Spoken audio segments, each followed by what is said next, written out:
Can you look? Yeah. Please look your hand. That hand, the future of our students in our hand. Okay? The very simple. That we are the responsible, not responsible only the education. We are the responsible, the moral values. The both are very important. The first of all, academically, and second, morally.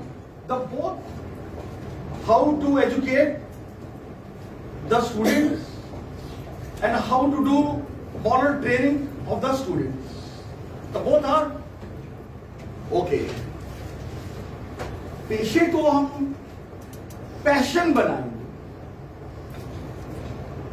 Passion बनाने के लिए एक thought का होना जरूरी है, एक सोच का बनना जरूरी है. हमारा एम ऑफ लाइफ होना जरूरी है. कोई जिंदगी का मकसद क्या है,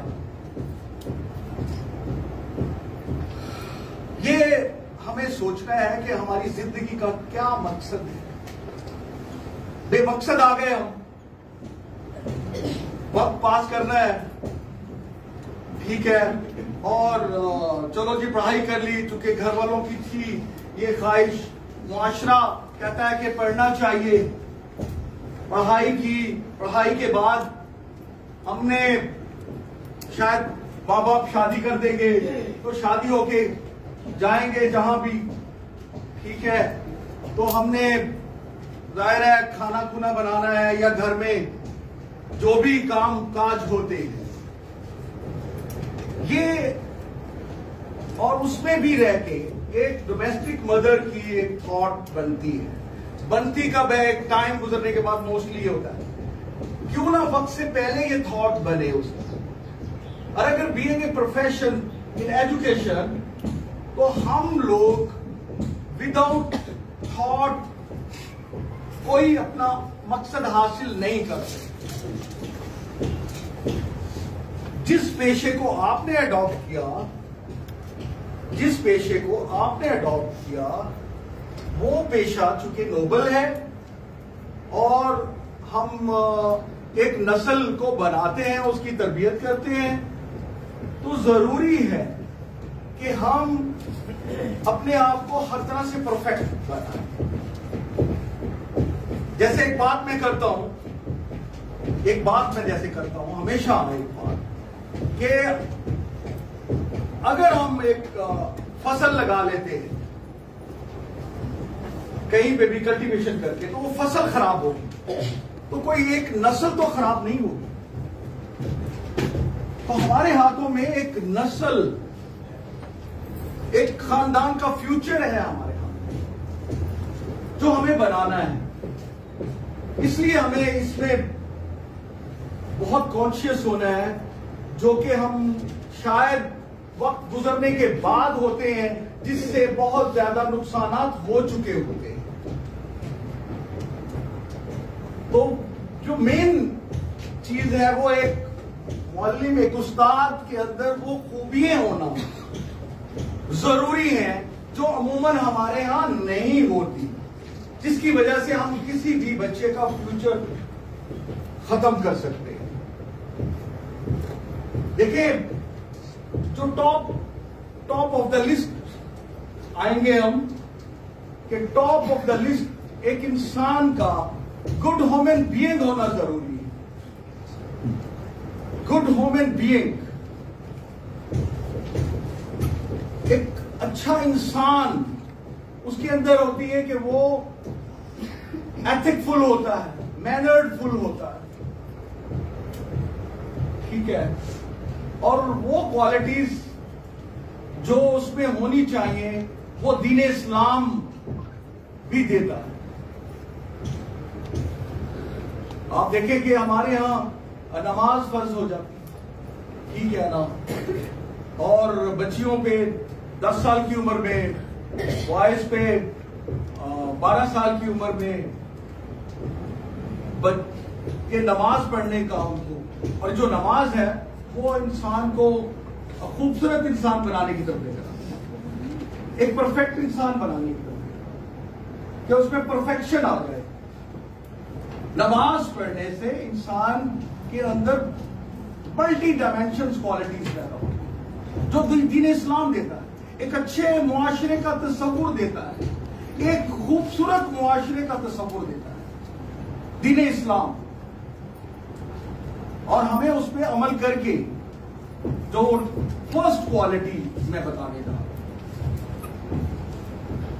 हम सबको इस क्वालिटी पे अमल करना है कि हम अर्ली मॉर्निंग जब उठते हैं तो नमाज पढ़ते हैं, ठीक है ना, और कुरान पाक की तिलावत करते हैं, तो आप देखें कि पूरा दिन आपका कितना खूबसूरत है। आप आजमा लें, आपके डे में आप जिस दिन नमाज सुबह नहीं पढ़ेंगे वो दिन, और जिस दिन नमाज पढ़कर पूरा दिन गुजारेंगे, इट्स टू मच डिफरेंस। देखिए ना, बात ये है कि आप लोग ये जो क्वालिटी है अगर अडॉप्ट करते हैं तो मैं समझता हूं कि is a top priority of our life. ये हम खुश नसीब है कि हम मुसलमान। अब वो मुसलमान सारा दिन जब अल्लाह की इबादत करके स्कूल में जाएगा तो मेरा नहीं ख्याल है कि कोई कमी उसमें नहीं, और फिर वो तमाम चीजें अडॉप्ट करेगा जो नमाज देती है। नमाज आपको देखे डिसिप्लिन देती है, नमाज आपको पंक्चुअल बनाती है, नमाज आपको साफ सुथरा रखती है, ठीक है ना, ज़हनी तौर पे भी, और आपका अमल जो है वो भी, और उसके बाद वो तमाम चीजें जो एक नमाजी में होनी चाहिए वो बाखूबी पता होती है कि वो सिला रहमी भी रखता है, ठीक है, वो बड़ा काइंड होता है, रहम दिल होता है, ठीक है ना, और वो कॉन्फिडेंट भी होता है, वो क्रिएटिव भी होता है। ये वो क्वालिटीज हैं जो एक लीडर में भी होती हैं और एक टीचर में भी होती है, बिकॉज के हर टीचर एक क्लास में लीडर का रोल प्ले करता है। ये जरूरी नहीं है कि पॉलिटिशियन ही लीडर होते हैं, ये जरूरी नहीं है कि असेंबली में बैठने वाले लीडर होते हैं। एक प्ले ग्रुप का टीचर भी लीडर का रोल प्ले करता है। तो वो अगर काइंड नहीं होगा, पंक्चुअल नहीं होगा, और उसके अंदर ये खूबसूरत एलिमेंट नहीं होगा, तो शायद वो अपना हक अदा नहीं कर सकेगा। आप ये देखें कि डिफरेंट बहुत ज्यादा शरारतें हैं, बहुत ज्यादा क्लास में, तो आप तो अग्रेसिव हो जाओगे, आप तो टॉलरेट ही नहीं कर सकोगे, आप तो उसको, आपके अंदर काइंडनेस वाला एलिमेंट ही नहीं है, तो क्या करोगे? आप उठाओगे, स्लैप लगा दो। जैसे ही टीचर का काइंडनेस एलिमेंट खत्म हुआ और उसने एक स्लैप लगा दी उसको डिसिप्लिन बनाने के लिए, तो that mean the not a quality that teacher. The basic first step कि उसका रोल यहां पे नेगेटिव हो गया।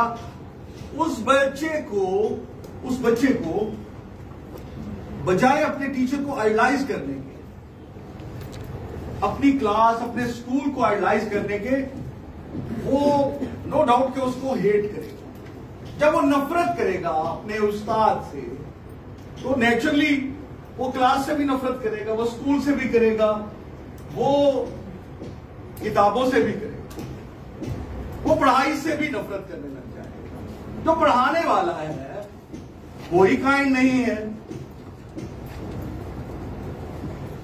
जो पढ़ाने वाला है उसका जो फर्स्ट, जिसे कहते हैं first impression is the last impression. First impression he negative गया, हमने उस बच्चे को जाया कर दिया। अपने देखिए, आपको उस वक्त कुछ नहीं देख रहा, कोई देखने वाला नहीं, ना उनके माँ बाप देख रहे हैं, ना आपको हेड देख रहे हैं, आपको आपके अंदर का वो इंसान देख रहा है जिसे हम खुदा कहते हैं। कि हमारे अंदर भी एक खुदा बसता है, और हम उस बच्चे के दिल में नफरत पैदा करने में रोल प्ले कर रहे हैं, बिकॉज कि हमें तो कोई भी नहीं देख रहा, और हमने उस एक बच्चे को जो किसी खानदान का मुस्तकबिल है, किसी घर का फ्यूचर है, और उसने इस मुल्क, इस नेशन को संभालना है, और हमने उसको जाया कर दिया, और वो नफरत करने लग गया स्कूल से, तालीम से, और अपने टीचर से। इतना डिफिकल्ट प्रोफेशन है, और जो हमारी कमजोरी है, बीइंग ए वुमेन बीइंग, उसकी सबसे बड़ी कमजोरी उसका अग्रेसिव होना होता है, यानी नॉन एग्रेसिव। वो गुस्सा एक फितरत का अमल है, कि फितरती अमल होने के नाते हर एक इंसान को गुस्सा आता है, लेकिन चूंकि गुस्सा ही आगे नुकसानात का बाइस बनता है, तो जो top of the quality in the teacher, non aggressive, very important.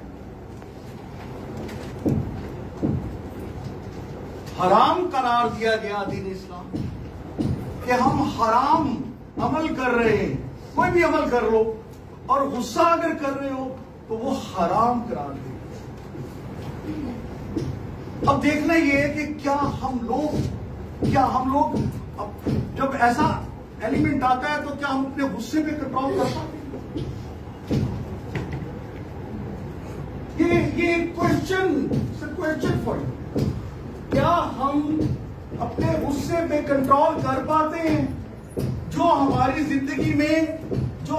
जिंदगी में सबसे ज्यादा नुकसान देने का अमल है, और कहा गया है कि जो शख्स अपने गुस्से पे कंट्रोल करता है, वो बहादुर तरीन इंसान होता है। और the top of the quality first,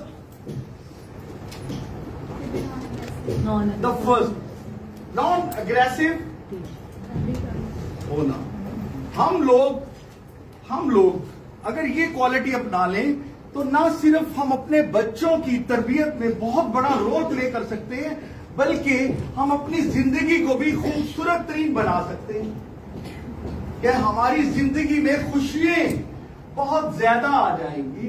आप कभी भी इसको आजमा के देखिए। मैं हमेशा बताता हूं आपको कि ये किसी भी इंसान की सबसे बड़ी खामी होती है, और अगर आप किसी भी कामयाब इंसान से कभी भी मिले, ठीक है,